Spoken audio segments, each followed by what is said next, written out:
नमस्कार। आज हम एक बहुत ही दिलचस्प किताब पर बात करने वाले हैं। शिवाजी सावंत का मशहूर मराठी ऐतिहासिक उपन्यास युगंधर। जी। हमारे पास इस उपन्यास पर कुछ रिव्यूज और एनालिसिस हैं और इनके जरिए हम समझने की कोशिश करेंगे कि ये किताब भगवान कृष्ण को कैसे पेश करती है। हाँ, क्योंकि सुना है ये पारंपरिक चित्रण से काफी अलग है। बिल्कुल। जो हम आम तौर पर चमत्कार या देवत्व वाली कहानियां सुनते हैं, कहा जा रहा है कि ये उससे हटकर है।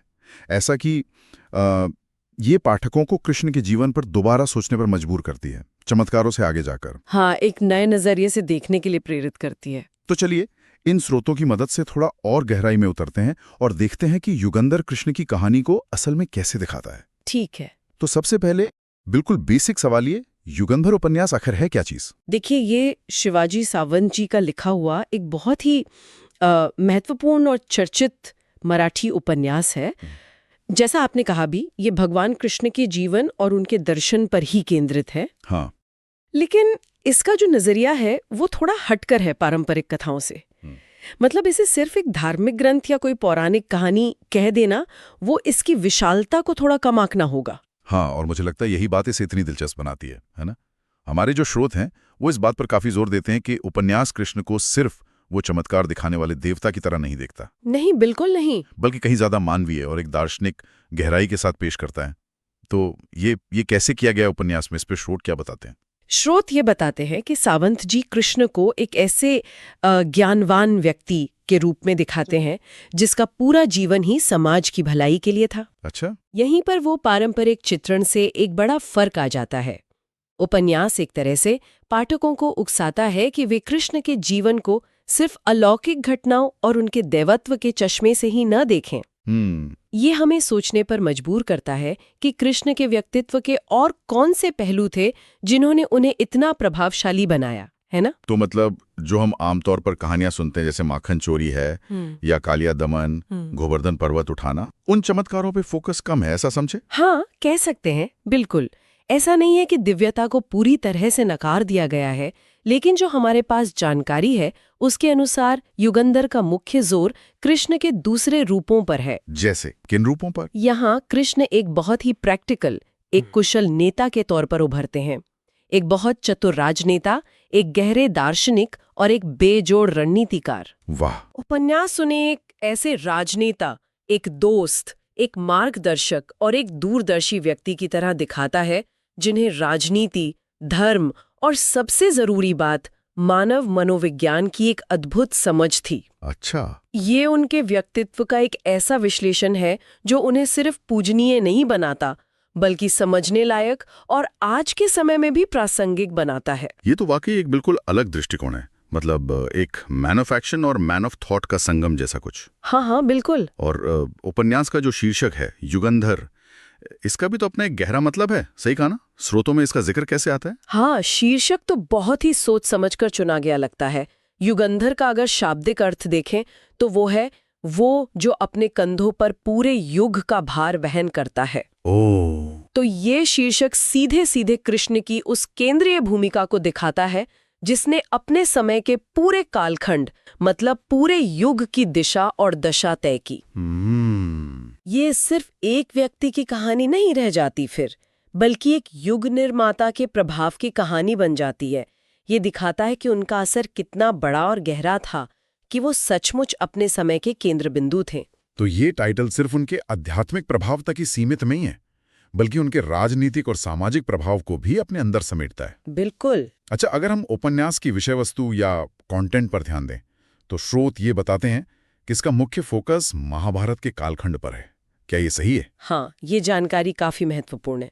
स्रोत ये साफ करते हैं कि उपन्यास मुख्य रूप से महाभारत के दौरान कृष्ण की जो अलग अलग भूमिकाएं थीं उन पर केंद्रित हैं। अच्छा, जैसे धर्म की स्थापना और उसकी रक्षा के लिए उनके जो प्रयास थे, पांडवों के सबसे बड़े हितैषी और मार्गदर्शक के रूप में उनकी भूमिका, और सबसे बढ़कर वो महान दार्शनिक जिसने अर्जुन को भगवत गीता का वो कालातीत ज्ञान दिया। हाँ, गीता का ज्ञान। हाँ, और उसके माध्यम से पूरी दुनिया को। इन पहलुओं पर ज्यादा जोर है। एक दिलचस्प बात यह भी है कि हमारे पास जो स्रोत हैं वो इस बात का खास जिक्र नहीं करते कि उपन्यास में कृष्ण के बचपन का यानी गोकुल, वृंदावन या फिर मथुरा और द्वारका के राजा के रूप में उनके जीवन का उतना डिटेल्ड वर्णन है या नहीं। ओह, ये इंटरेस्टिंग है। हाँ, ऐसा लगता है कि जोर कुरुक्षेत्र के महायुद्ध और उसके आसपास की घटनाओं पर ज्यादा है, जहां कृष्ण की वो रणनीतिक और दार्शनिक भूमिका अपने चरम पर थी। ये फोकस भी अपने आप में काफी कुछ कहता है।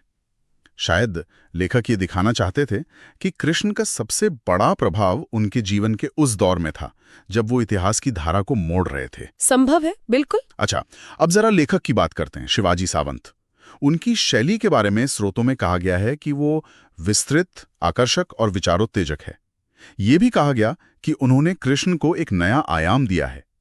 तो इस शैली का उपन्यास के प्रभाव में क्या योगदान रहा होगा? ये बहुत अहम पॉइंट है। सावंत की लेखन शैली की तारीफ स्रोतों में बार बार मिलती है।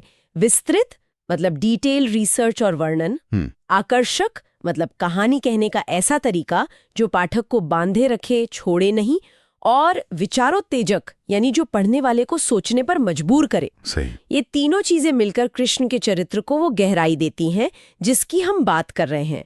स्रोतों में ये भी लिखा है कि सावंत बहुत कुशलता से पौराणिक कथाओं को मानवीय मूल्यों और यथार्थवादी चित्रण के साथ मिलाते हैं। हाँ, ये कॉम्बिनेशन। इसी वजह से कृष्ण सिर्फ एक देवता बनकर नहीं रह जाते, बल्कि एक मल्टी डायमेंशनल पर्सनालिटी, राजनेता, दोस्त, गाइड, विजनरी के रूप में उभरते हैं। उनका नया आयाम देना इसी बात से जुड़ा है कि वो कृष्ण के मानवीय पक्ष, उनकी सोच, शायद उनकी दुविधाओं और उनके फैसलों के पीछे के तर्क को सामने लाते हैं। समझ गया। ये सिर्फ घटनाओं का वर्णन नहीं है, बल्कि चरित्र के मनोविज्ञान और उसके दर्शन में उतरना है, और सावंत की शैली इसमें बहुत महत्वपूर्ण भूमिका निभाती है। यानी भाषा और शैली सिर्फ कहानी सुनाने का जरिया नहीं है, बल्कि वो चरित्र को स्थापित करने और उसके नए आयाम को उभारने का एक टूल भी है। बिल्कुल सही।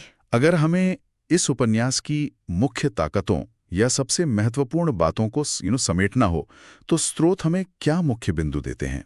एक तो जाहिर है, जैसा आपने कहा, सावंत की वो समृद्ध भाषा और विस्तृत कहानी कहने की कला।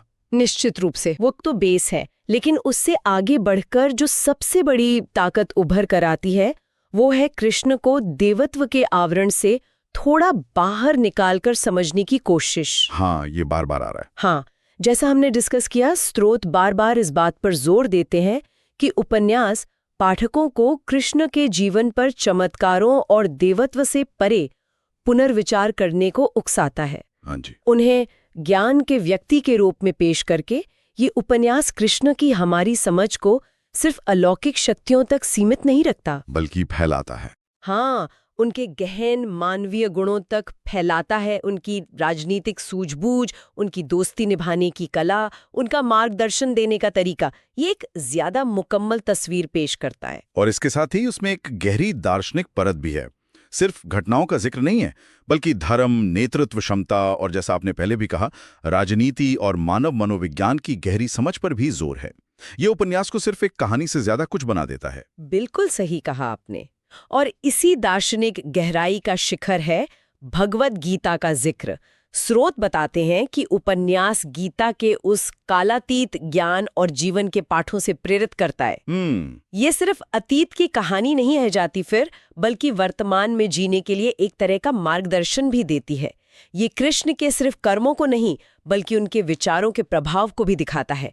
इसीलिए कहा जा सकता है कि ये उपन्यास सिर्फ क्या हुआ ये नहीं बताता, बल्कि ये क्यों हुआ और इसका क्या महत्व है, इस पर ज्यादा ध्यान देता है। तो अगर हम इस चर्चा का सार निकालें, एक तरह से निचोड़, तो क्या ये कहना सही होगा कि युगंधर सिर्फ एक पौराणिक कहानी या कोई हिस्टोरिकल नॉवल भर नहीं है, बल्कि ये कृष्ण के जीवन और उनके दर्शन का एक गहरा दार्शनिक अन्वेषण है?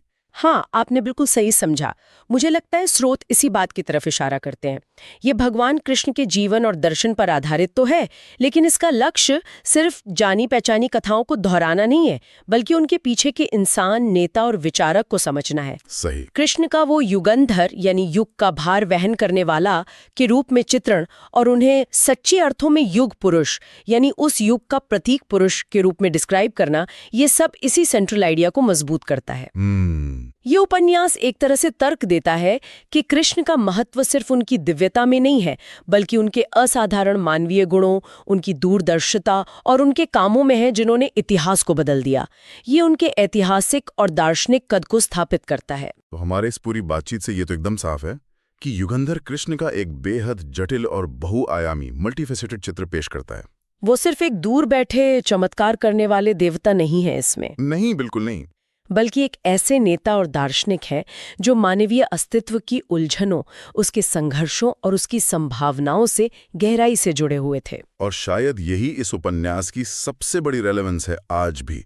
यह हमें कृष्ण को सिर्फ श्रद्धा की वस्तु के तौर पर नहीं देखने देता, बल्कि एक प्रैक्टिकल रणनीतिकार, एक कुशल प्रशासक और एक गहन मार्गदर्शक के रूप में भी देखने का मौका देता है। एक ऐसा व्यक्तित्व जिसकी शिक्षाएं, खासकर भगवत गीता में जो विचार हैं, वो आज सदियों बाद भी उतने ही प्रासंगिक हैं और जीवन की चुनौतियों का सामना करने के लिए कालातीत सबक सिखाते हैं। ये दिखाता है कि महानता सिर्फ अलौकिक होने में नहीं है, बल्कि मानवीय क्षमताओं का सर्वश्रेष्ठ उपयोग करने में भी हो सकती है। बहुत खूब कहा। और यहीं पर एक दिलचस्प सवाल मन में आता है जिस पर शायद हमारे श्रोता भी विचार करना चाहें। जरूर। क्या इस तरह से दिव्य विभूतियों के मानवीय पहलुओं को एक्सप्लोर करना हमारी व्यक्तिगत आस्था चाहे जो भी हो, क्या ये उनके दिए गए दर्शन और सिद्धांतों की हमारी समझ को और गहरा नहीं कर सकता? ये एक अच्छा सवाल है। या इसे एक और एंगल से देखें। आज के दौर में जहां लीडरशिप और नैतिकता की चुनौतियां इतनी कॉम्प्लेक्स हैं, क्या नेता कृष्ण के जीवन और उनके तरीकों को समझना हमारे लिए कुछ सबक दे सकता है? उनके निर्णय लेने की प्रक्रिया, उनकी डिप्लोमेसी, उनका विजन, क्या ये आज भी प्रासंगिक